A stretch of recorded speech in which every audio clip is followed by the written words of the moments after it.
ஓம் சாந்தி. ரக்ஷாபந்தன்னா என்ன? ரக்ஷாபந்தன் சொன்னதும் என்ன ஞாபகத்துக்கு வருது? அண்ணன், தங்கை, ராக்கி, கிஃப்ட் இதானே. ஆனா ஒரு கேள்வி, ரக்ஷாபந்தன் என்ற பண்டிகையோட உண்மையான ஆன்மீக அர்த்தம் இதுதானா? ஒரு சின்ன நூல் ஒரு மனிதரை உண்மையிலேயே பாதுகாக்க முடியுமா? இல்ல அந்த நூலுக்கு பின்னாடி 1000 ஆண்டுகளாக மறைஞ்சிருக்கக்கூடிய ஒரு ஆன்மீக ரகசியம் இருக்கா? இன்னைக்கு ராஜயோகம் நமக்கு விளக்கி கொடுக்கக்கூடிய ரக்ஷாபந்தனின் உண்மையான அர்த்தம் என்ன, அது எப்படி நம்ம மனச, நம்ம வாழ்க்கைய, ஆத்மாவாகிய நம்மள பாதுகாக்குது அப்படின்றத பத்தி ஆழமா பார்க்கலாம் வாங்க.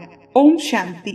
அன்பான ஆத்ம சகோதர சகோதரிகளே, ஒவ்வொரு வருஷமும் ரக்ஷாபந்தன் வந்தாலே நாடு முழுவதும் ஒரு மகிழ்ச்சியான சூழல் உருவாயிடுது. சகோதரிகள் சகோதரர்களுடைய கைகள்ல ராக்கி கட்டுறாங்க, பரிசுகள் கொடுக்கறாங்க, அன்பை ஷேர் பண்ணிக்கிறாங்க. இது ஒரு அழகான பாரம்பரியம். ஆனா இந்த பண்டிகையின் ஆரம்ப கால ஆன்மீக அர்த்தம் இன்னைக்கு பல பேருக்கு தெரியாமலே போயிடுச்சு. பழங்காலத்துல இந்த நாளை விஷ் தோதக் பர்வா அப்படின்னு சொல்லுவாங்க. அதாவது விஷத்தை நீக்கக்கூடிய நாள். இங்கேயும் விஷம் அப்படின்னா உடலுக்குள்ள போகக்கூடிய விஷம் கிடையாது, மனசுக்குள்ள இருக்கக்கூடிய விஷம்.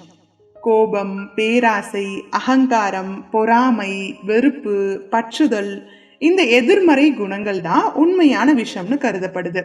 அந்த நாள்ல ஒவ்வொருவரும் இன்றையிலிருந்து இந்த ஒரு பலகீனத்தை நான் விட்டுருவேன் அப்படின்னு உறுதி எடுத்தாங்க. அந்த உறுதியை எடுத்ததுக்கு அப்புறம் தான் அவங்களோட ரைட் ஹேண்ட்ல ஒரு புனித நூல் கட்டப்பட்டது. அந்த நூல் வெறும் அலங்காரம் இல்ல, அது ஒரு நினைவூட்டல்.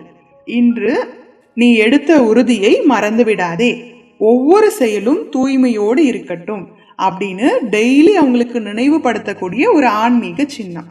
ஏன் வலது கையில கட்டினாங்க?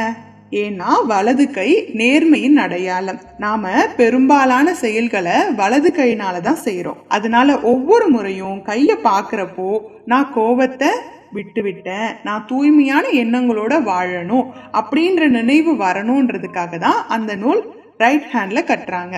இன்னைக்கு நாமளும் பல உறுதிமொழிகளை எடுக்கிறோம். இனிமே கோவப்பட மாட்டேன், மற்றவங்களுக்கு குறை சொல்ல மாட்டேன், கவலைப்பட மாட்டேன் அப்படின்னு. ஆனா 2 நாள்ல எல்லாத்தையும் மறந்துடுறோம். ஏன்னா உறுதி இருக்கு, ஆனா அதை டெய்லி நம்ம உயிர்ப்போட வச்சிருக்கிறது கிடையாது. ஆன்மீக விழிப்புணர்வு இல்ல. இப்போ ரக்ஷா அப்படின்ற வார்த்தையை பாருங்க, அதற்கு பாதுகாப்புன்னு அர்த்தம். ஆனா யாருக்கிட்ட இருந்து பாதுகாப்பு? மற்ற மனிதர்கள் கிட்ட இருந்தா இல்ல, நம்மளுடைய மிகப்பெரிய எதிரி நமக்குள்ளேயே தான் இருக்கு. கோபம், பொறாமை, பேராசை, அகங்காரம் இது எல்லாம் தான் நம்மளுடைய அமைதியை திருடிடுது. உண்மையிலேயே வெளியில இருக்கக்கூடிய மனிதர்கள் நம்மள பாதிக்கிறது இல்ல, அவங்கள பத்தின நம்மளுடைய எதிர்மறை எண்ணங்கள் தான் நம்மள பாதிக்குது.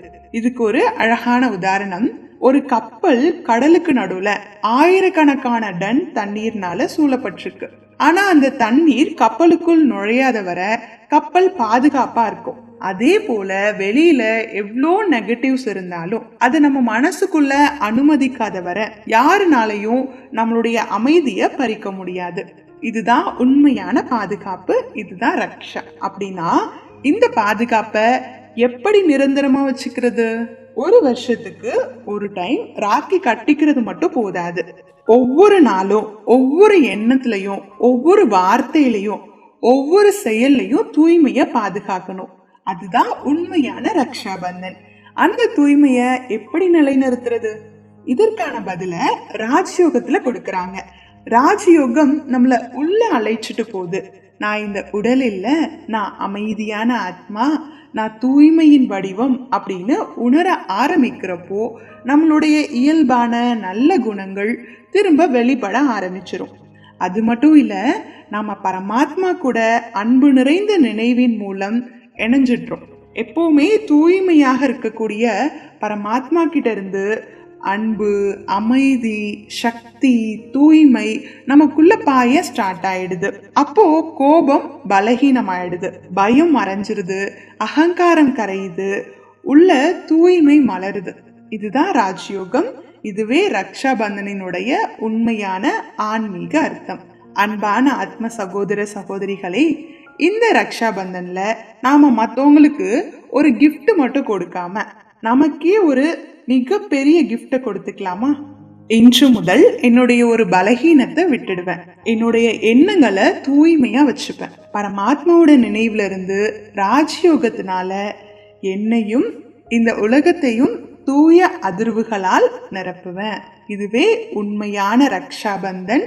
இதுவே உண்மையான ரக்ஷா. இதுவே நிரந்தரமான பந்தன்.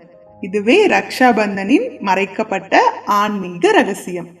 அனைவருக்கும் இனிய ரக்ஷாபந்தன் தின நல்வாழ்த்துக்கள். நன்றி. ஓம் சாந்தி.